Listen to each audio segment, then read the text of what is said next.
Hello everyone, in this video I will be showing you how to do a full brake job on a Honda Jazz. This is 2006 model. We will be changing the brake rotors and the brake pads. Before jacking the car up, I'm loosening the lug nuts with a telescopic lug wrench to get some more momentum. After loosening the lug nuts, I'm using a jack, a floor jack, to jack the car up. You can refer to the owner's manual on the proper spot where to jack the car up.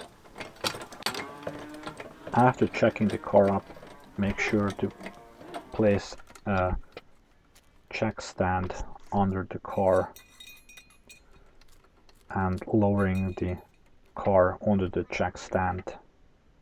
After lowering the car to the jack stand, I'm still lifting the jack into position just as a fail-safe. Here I'm using my power drill with a socket to quickly remove the lug nut. This makes it a bit faster to take the wheel off. I usually place the wheel still under the car as an extra fail-safe. Remove the brake rotor screws at this point. They are usually quite tight. Oil on it.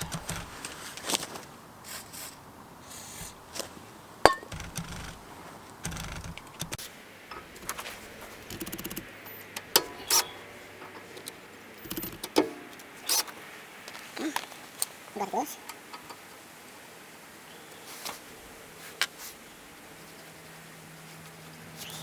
Need to remove the brake caliper. Two screws behind here.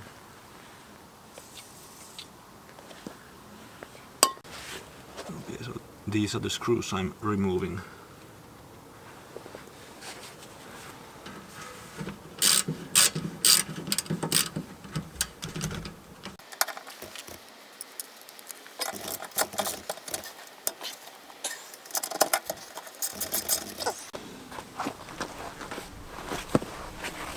Seems the lower screw is very tight.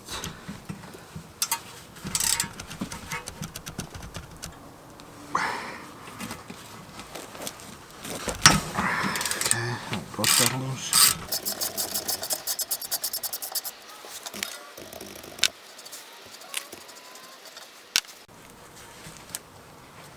Now I need to get the brake caliper off. It seems to be quite tight. I need to take the handbrake off.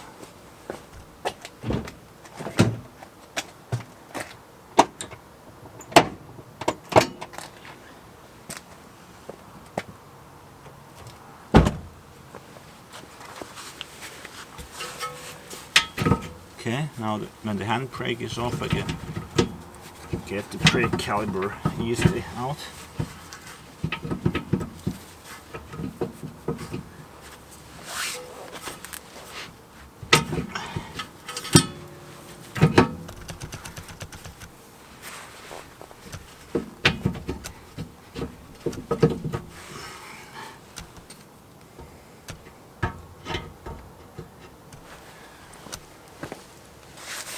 I'm going to hang the brake caliper so that we don't apply unnecessary pressure on it, on the hose.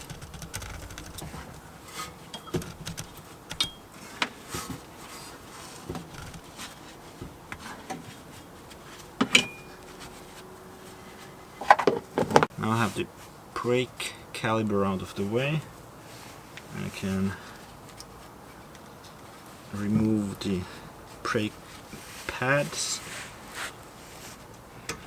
which are very tight. Well, okay, not that tight, I got it out.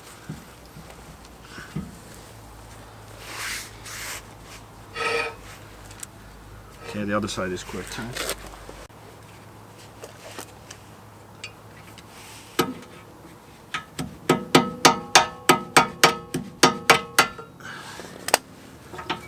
Okay.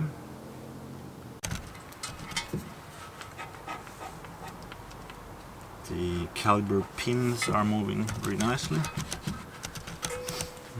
In order to get the rotor or this brake disc out, we need to remove the caliper bracket. This is the caliper bracket, and it's held in with two screws here and up here. I'm applying some oil to loosen it up a bit, and I'm going to need a breaker par to get enough torque to remove it. It's 14 millimeter.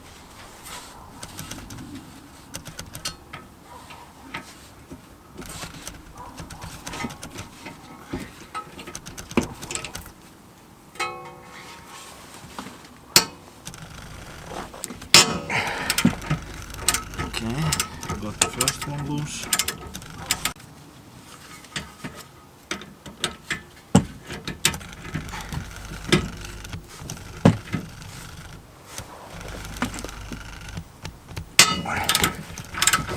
Okay, and the second one is loose.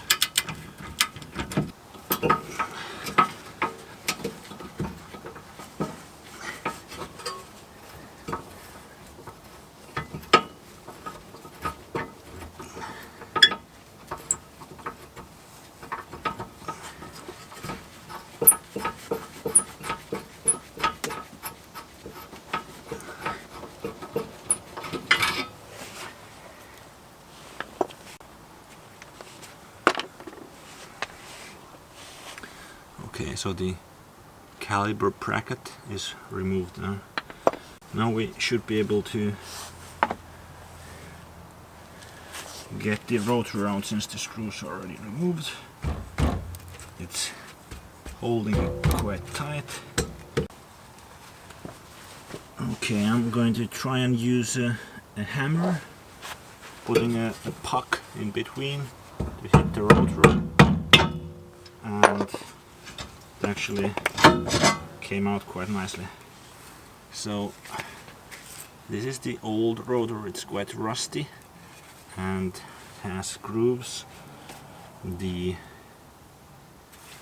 inspection person told me it's 7 millimeters, so it's under spec.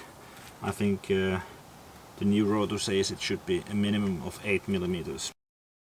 Next I will be applying some brake cleaner on the hub and brushing it with a metal brush to get the rust off. It should be flush so that the new rotor sits properly on the hub. It has some storage grease on it which needs to be removed. So next I'm going to spray some of the brake cleaning fluid to remove the grease and wipe it off with a towel.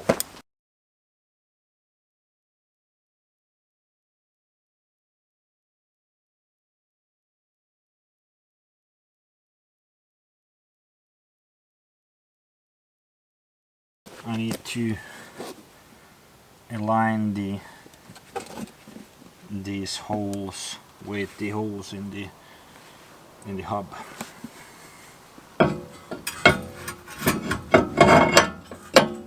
Yeah. And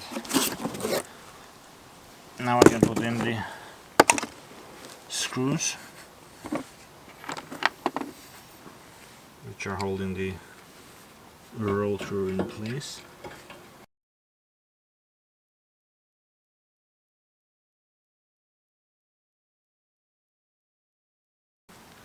These parts where the brake pads are coming in need to be extremely clean and rust free in order to get the brake pads to slide properly. I'm going to use my power drill with a metal brush on it. If you found this video helpful, please give it a thumbs up and consider subscribing. Unfortunately, I ran out of camera battery, so I didn't have time to reassemble it on camera, but you can refer to Homeneer.com with my article on replacing brake pads and rotors. You can find the link in the description below. Thanks, and Okay, now see you in the next one. hard part is done and everything is clean. I just need to reassemble